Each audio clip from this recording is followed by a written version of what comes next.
Before Lincoln's presidency, he was a normal boy growing up in America. However, he didn't have the luxury of only growing up in one town. Instead, he bounced around from town to town and finally ended up in Illinois. Lincoln's childhood was not the best, or even close to it for that matter. Instead, he had to deal with the heartache of his mother, Nancy, dying when he was only 9, and his somewhat brutal father. Lincoln's father wasn't easy on him, and he wasn't the most pro-intellect type of guy, such as Lincoln was. If there was one thing that Lincoln's father had taught him, it was that he for sure did not want to be a farmer. So instead of doing this, Lincoln started to clear his father's land with an axe. This is where the whole Lincoln with his axe ideas came from. However, he didn't do this long, and once he was of age, he went on to study law and become a lawyer. Although, like much of what Lincoln's outcomes were, he wasn't a definite success in law, but it was these losses, these setbacks, that fetched Lincoln to be one of the best presidents of all time. Just before Lincoln became a lawyer, he enlisted to fight in the Black Hawk War, which was a war that was meant to push the Indians further west. This war was a small-scale war, but it was the first taste of military that Lincoln received. Lincoln was successful in this, and he was promoted to an officer position before his time of duty ran out. Lincoln would even go on to say how this victory gave more satisfaction than any election he ever won, which is crazy to think because he would become the President of the United States. When talking about Lincoln and why he dealt with being the commander-in-chief the way he did, it's necessary to mention not only his visible struggles, but also his mental struggles. He wasn't the most stable guy, to say the least. He was known for usually being in a mood of melancholy, and he even said one of the most depressing statements that a president had ever said, saying, quote, "I am now the most miserable man living. If what I feel were equally distributed to the whole human family, there would not be one cheerful face on earth. Whether I shall ever be better, I cannot tell. I awfully forebode I shall not. To remain as I am is impossible. I must die or be better, it appears to me." When Lincoln said this, it was in a letter to his best friend and roommate, Joshua Speed. This whole sense of feeling that Lincoln has will stick with him throughout the rest of his life and into his presidency. It isn't crazy to think that this sense of depression that led Lincoln had helped him get his perspective of what the slaves were going through, which led him to wanting to free them. Once he did get involved in politics, it wasn't smooth sailing. He didn't automatically win all of his elections. For example, Lincoln tried to be the Republican vice president nominee, but failed. Also, he ran for senator and lost to Stephen Douglas. It took perseverance and hope for him to keep moving forward. When Lincoln did win the presidency, he won with only a 40% majority vote. Since the Democratic Party was split up into the North and South, it opened up the Republican Party to win since the Democratic Party was split into two. These humble beginnings would stick to Lincoln for the rest of his presidency, and it would be these tough times that would help him persevere and make some of the most difficult decisions of America's history. Learning to be commander-in-chief could have been one of the most difficult obstacles for Lincoln. Unlike his counterparts, he wasn't schooled at West Point or anything like that. The only experience that the president had was that small-scale Black Hawk War that I mentioned earlier. Lincoln was successful in this war, but he was nowhere near the rank of commander-in-chief. Having this ultimate military rank while being the president of the United States is one of the hardest jobs a man can have. Herman Hathaway says how, quote, "The American people admire a chieftain who can command their allegiance." Lincoln did this, and it was exactly what the American people needed at the time. They needed a strong leader, someone who would lead them out of an inevitable civil war. Lincoln was able to master this 19th century conventional warfare in an extremely short time. His knowledge of education itself is what enabled him to do this. Lincoln was mostly self-taught when he was growing up. He often read and he looked for education in any way he could find it. For this reason, he was able to understand some of the smartest officers that came from West Point. High intellect generals like George McClellan aided Lincoln into having this understanding. Ironically, in time, Lincoln would become a much better general than McClellan and many other generals that took place in the Confederate cause in the Civil War. Lincoln had a difficult task for what he had to do with being the president and the commander-in-chief. However, he was able to do both to the best ability. The Middle States were of great importance during this war. Lincoln was very strategic and smart with these states. He knew the importance of them since they were literally the middle of the battle lines. Also, with keeping these middle states, it took away a lot of resources from the South who were already limited in these resources. McPherson talks about how the Southern generals assumed that they would gain support from the middle states when they invaded, but in reality, it was the opposite. Since Lincoln was wise and allowed the middle states to have slavery throughout this war, he was able to have this advantage. Instead of gaining momentum, it was actually the North that gained momentum when the South invaded the war. By the South invading, it made the war real for the Northerners. This concept allowed the North to become much more motivated in these battles. Lincoln himself actually never freed the slaves in the Middle States. It was those states that would eventually free the slaves almost 2 years after the Emancipation Proclamation. Another somewhat political issue that had great military complications were the complexities in England at this time. Lincoln had to be very careful with the relations with England, since if the South received aid from England, their chances would have greatly increased to win the war.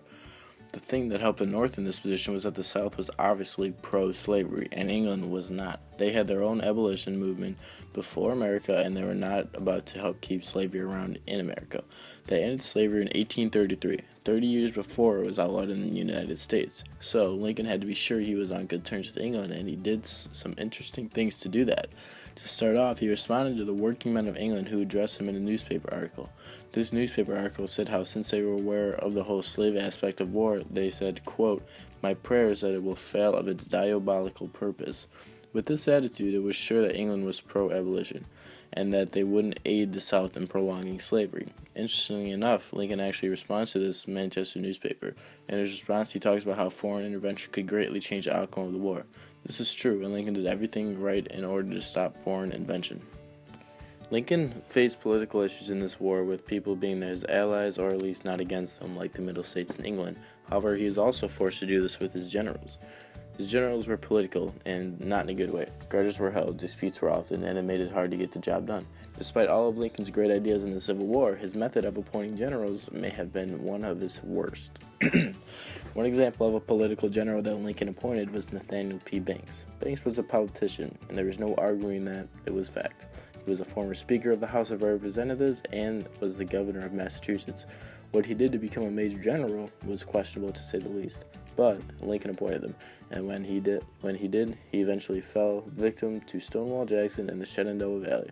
Another horrific political general that Lincoln appointed was Benjamin Butler. Butler was an incompetent general who, quote, lacked the ability to direct an army in the field, end quote. These two generals are just examples of two people who Lincoln appointed that didn't pan out to be successful in the war.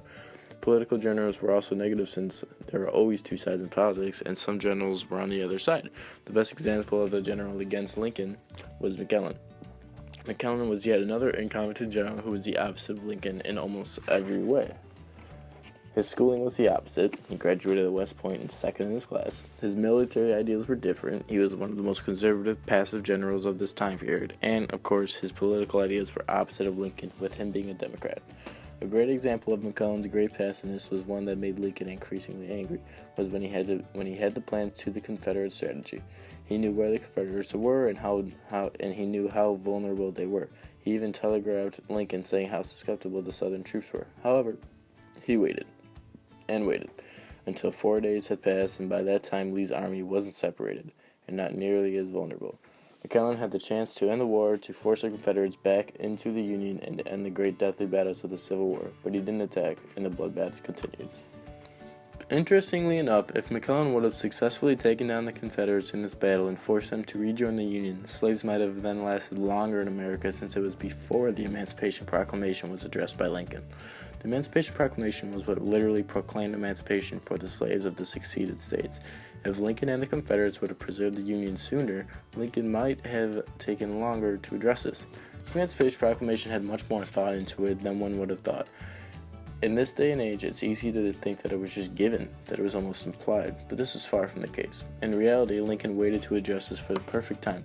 Lincoln was in a resentful mood after having to hear about how McClellan's didn't have enough troops and didn't have the resources to beat the South, who had less troops and less supplies than them.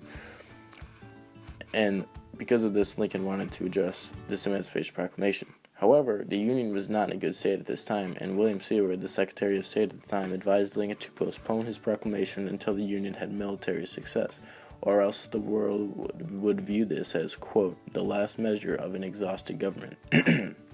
This was a smart move by Seward and Lincoln, and ensured that the proclamation would be respected by the people, not just belittled because the government was weak.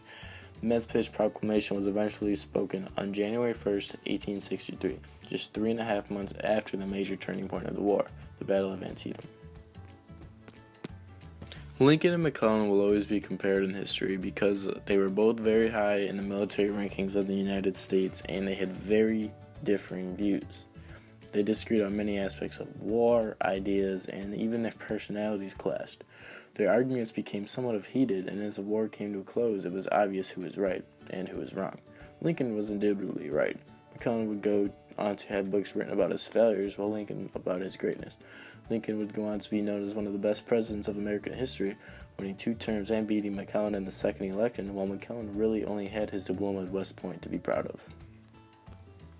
Despite all of Lincoln's successes, he had to pay the price that so many of his soldiers had to pay. Unfortunately, Lincoln was assassinated at a theater on April 14, 1865, just a month before the official end date of the Civil War. After all Lincoln had done, after all the great leadership he provided, he was lost, at a time when the Union needed him most. This was a confusing time for America, and it made the rebuilding process much more difficult without one of the greatest presidents of all time. However, the United States' government system of replacing presidents succeeded. Vice President Andrew Johnson quickly came to power, and Reconstruction was then underway. There was no power siege or corruption, which was huge for a somewhat unstable government. In the end, Lincoln proved to be one of the wisest individuals of American history, and what festered this wisdom wasn't his accomplishments, but his losses. He learned from every loss and kept moving forward. It was this ideology that got him through one of the toughest times in American history.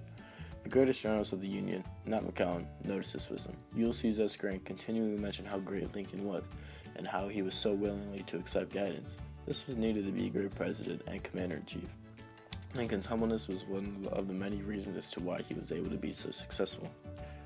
Currently, Lincoln is known to be one of the greatest presidents of all time, right up there with Washington.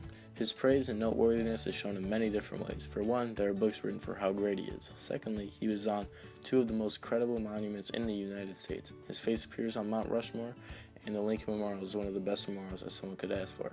Lastly, scholars devote their lives to studying his ways and how he did what he did. Lincoln deserves all the praise for doing what he had to do. He became the President of the U.S. after coming from a mediocre family that didn't fully support education. Then he rose from a farming family to become a lawyer, then onto politics.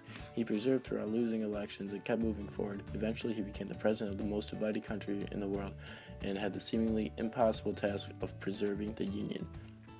And he did this and more. Not only did he preserve the Union, but he freed the slaves in states that left the Union in order to have slaves. Lincoln was one of the greatest military minds and political minds to ever be an American president, and he deserves all the credit that is given to him.